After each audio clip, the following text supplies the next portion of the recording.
Hello friends, তোমরা কেমন আছো? আজকে সারাটা দিন হয়তো তোমাদের খুব ভালোভাবেই কেটেছে। আমারও ভীষণ ভালোভাবে কেটেছে। আজকে সারাটা দিন আমার স্টুডেন্ট কচিকাচাদের নিয়েই কেটে গেছে। একটা ছোট্ট মিনি ব্লগ নিয়ে তোমাদের কাছে হাজির হয়ে গেলাম। তো দেখো, এটা আমার স্টুডেন্টদের জন্য প্যাকেট তৈরি হচ্ছে। তো এটা আমি সরস্বতী পূজায় প্রতি বছর একই রকম প্যাকেট দিই, ওরকম বসিয়ে খাওয়াই না। কারণ কি বলো তো, ওরা এইসব জিনিস পেলে বেশ আনন্দই পায়, কারণ এরা এগুলি পছন্দও করে বাচ্চারা। তাই এসব ড্রাই ফ্রুট, চিপস এসব দিয়েই আমি প্যাকেটটা বানাই, আর ওরাও খুব আনন্দ পায়। আর কি বলবো, তো আজকে সারাটা দিন খুবই ব্যস্ত ছিলাম, তাই সকালবেলা এই ব্লগটা ছাড়তে পারিনি। সারাদিনে আজকে আমি কোথাও বেরোতেও পারিনি, তবে বিকালবেলা একটু বেরিয়েছিলাম। তোমাদের আজকের দিনটা কেমন কাটলো অবশ্যই আমাকে কিন্তু কমেন্টস করে জানিও। তো আজকে দেখো সারাটা দিন আমি কি করলাম বা আমাদের কি প্রোগ্রামটা হলো, এটা অবশ্য কালকে রাত্রেই একটু ঠাকুর ঘরটা সাজানো হচ্ছিল। খুব ভোরবেলা আমাদের পুরোহিত মশাই এসছে পুজো করতে। সকালে যেহেতু সময় পাবো না, তাই রাত্রেই অনেকটা কাজ আগিয়ে রাখতে হয়েছে। তো ঘরটাও একটু সাজানো হলো, আর আমার স্টুডেন্ট এখানে বসে আলপনা দিচ্ছে। তো দেখতেই পাচ্ছ খুব সুন্দর আলপনা দিয়েছে। আমাদের পুরোহিত মশাই কিন্তু সকাল সকাল চলে এসছে 7:30টার মধ্যে পুজো দিতে। তো যেহেতু সকালবেলা এসছে, তাই সব কাজই কিন্তু মোটামুটি আগের দিন রাত্রেই করে রাখা হয়েছিল। যাই হোক, পুজোটা বেশ ভালোভাবেই কাটলো। তো আমাদের পুরোহিত মশাই এসে সুন্দরভাবে পুজোটা দিয়েছে, খুব ভালোই লাগলো।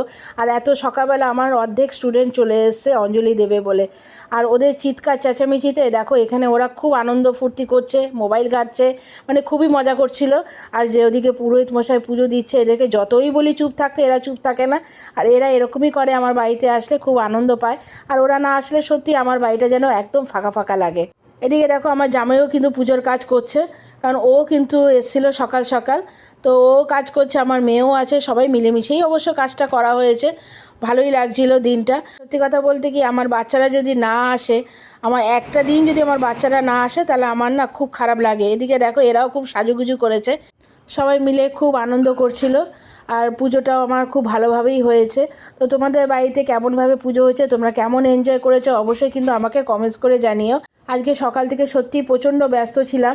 আর যতক্ষণ এই বাচ্চারা ছিল ততক্ষণ মানে কি বলবো, আমি আর কোনো কাজই করতে পারছিলাম না। সবাই খুবই আনন্দ করছিল দেখো। এরপরেও আমার অনেক স্টুডেন্ট এসেছিলো। তো যারা অঞ্জলি দেবে তারা কিন্তু ভোরবেলায় আমার বাড়িতে চলে এসছে। আর সঙ্গে আমার মেয়েও ছিল, জামাইও ছিল, সবাই ভীষণ আনন্দ করেছে। আজকের দিনটা ওদের ভীষণ ভালোভাবে কেটেছে। হয়ে গেছে, তারপরে পুরোহিত মশাই চলেও গেছেন। তারপরে এদেরকে আমি প্রসাদ টোসাদ দিয়ে, এরা আবার আমার কাছে দাবি করলো কফি খাবে। এদেরকে আমি আবার কফি করে দিলাম। আর এরা দেখো সবাই মিলে কি আড্ডা দিতে বসেছে, সবাই একসাথে। আজকে ওরা আমাকে একদমই ভয় পায় না। আর আজকের দিনটা আমি ওদেরকে কিছু বলিও না। আজকের দিনের মতন স্বাধীনতা ওরা আর পায় না, সেজন্য আমার কিছু বলার থাকে না। আর ওরা যথেষ্ট বড়, সেজন্য কিছুটা তো বন্ধুত্বের মতন মিশতেই হয়। আর সত্যি বলতে আজকের দিনটা আমার প্রতি বছরই ভীষণ ভালো লাগে। ওরা আসে, আনন্দ করে। আর দেখো এরা সবাই কফি খাচ্ছে, এনজয় করছে, গল্প করছে, ফোন ঘাঁটছে। তা আমার কিছু বলার নেই এখানে। আর আমার সবচেয়ে ক্ষুদে স্টুডেন্ট দেখতেই পাচ্ছ এখানে বসে আপন মনে খাচ্ছে। যাই হোক, এখানেও সবাই আসছে, এই আরেকটা আমার ক্ষুদে স্টুডেন্ট। আজকের ব্লগটা তোমাদের কেমন লাগলো? ভালো লাগলে অবশ্যই লাইক, কমেন্টস আর একটা শেয়ার করে দিও।